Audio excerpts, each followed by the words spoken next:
Children, you know that we are already discussing the invertebrates. Invertebrates means notochord is absent.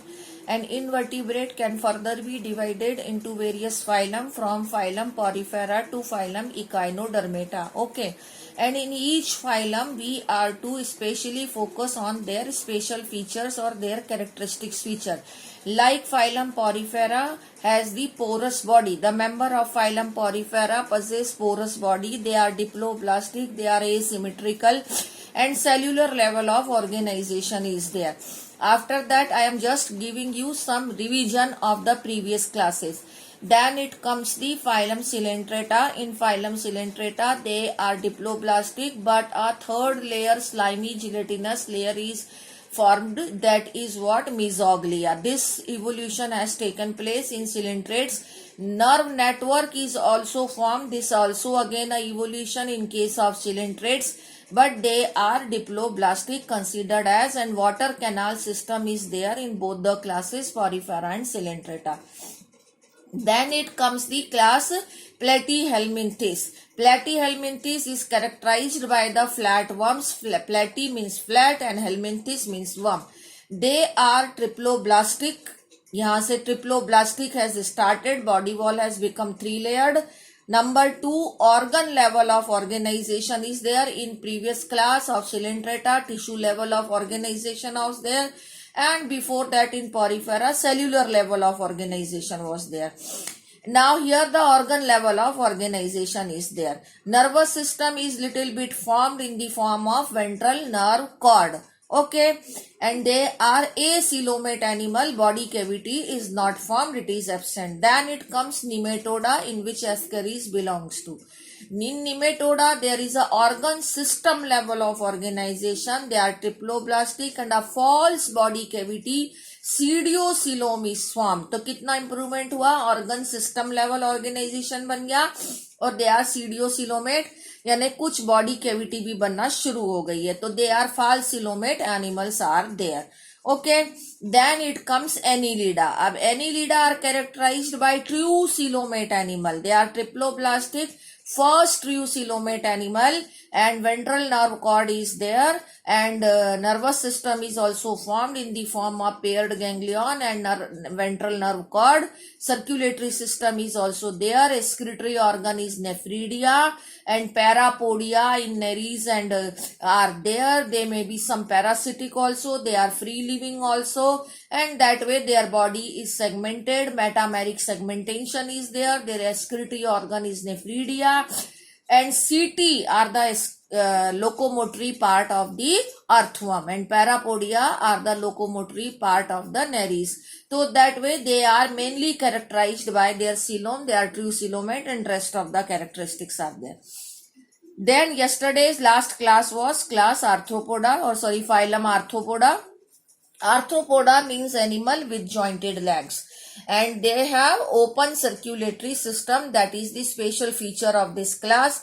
Open circulatory system means body cavity is filled with the blood, and which is called as hemocoel. Blood is hemolymph, and no blood vessels, arteries and veins are absent. So hence it is a open circulatory system, and body is divided into head, thorax and abdomen. This is the largest phylum of the animal kingdom. Up to here we had discussed yesterday, and now we are starting with the kingdom Mollusca, Echinodermata and Hemichordata, which we are to discuss today. Mollusca class is characterized by the shelled and without shelled animal. In this, both the type of animals are there. Some bear shell of calcium carbonate. Their exoskeleton is made up of calcium carbonate. Arthropod में exoskeleton chitin का बना है, यहाँ calcium carbonate का बना है.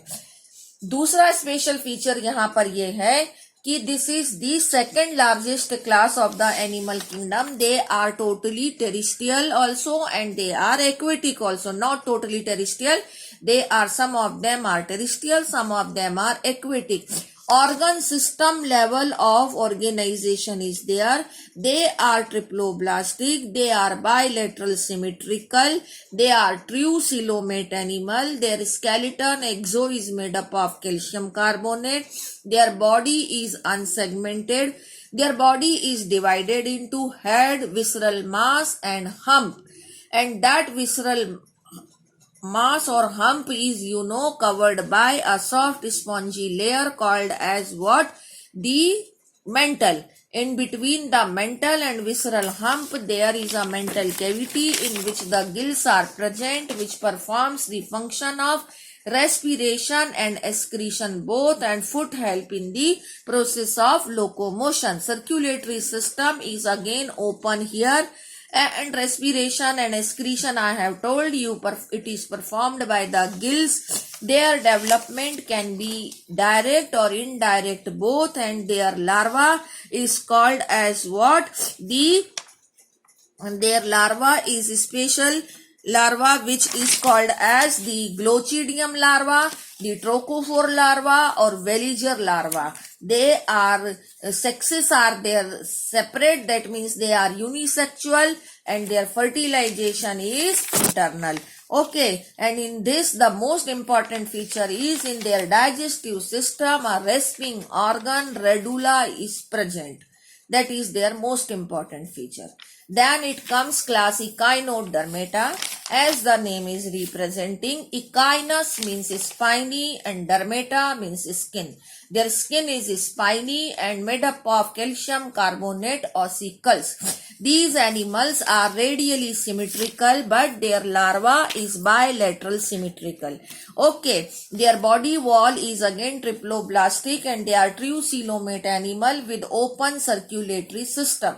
Their mouth is ventral and anus is dorsal. Okay, upper side. Now, in this class, there is a very special feature is water vascular system.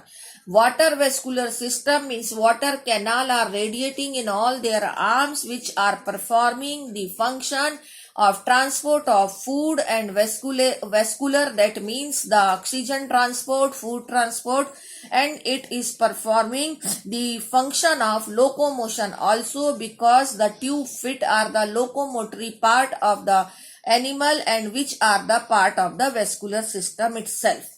In these animals, the excretory organs are absent, but body surface helps in the process of excretion. Their sexes are separate, they are unisexual.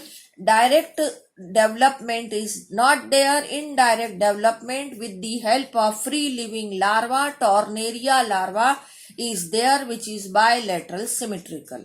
I am going to tell you everything in the notes also, but just here I am telling you all the characteristics. Then it comes class Hemichordata. Hemichordata, as the name is representing half chordates. So half means what? First of all, we should know what are chordates. So chordates is, I am going to tell you about the chordates in my next video. That is on Monday, but today just I am giving you 4 points of chordates, that what are the main 4 characteristics of chordates are there. That is presence of dorsal nerve cord, presence of notochord, presence of gill slits, pharyngeal gill slits, and post-anal tail. Out of this, the notochord is the most important characteristics, but that important characteristics is absent in Hemichordata. But what is present then? Pharyngeal gill slits. So that in Hemichordata, some of the characteristics of invertebrates, some of them of chordates are there. Hence, it is called as Hemichordata. Earlier, this Hemichordata was kept with invertebrata, but now it is been kept separately and it is called as Hemichordata. Its example is Balanoglossus, which I am going to show you in the book, and all the characteristics also I am going to show you in the notes in the next video. Thank you.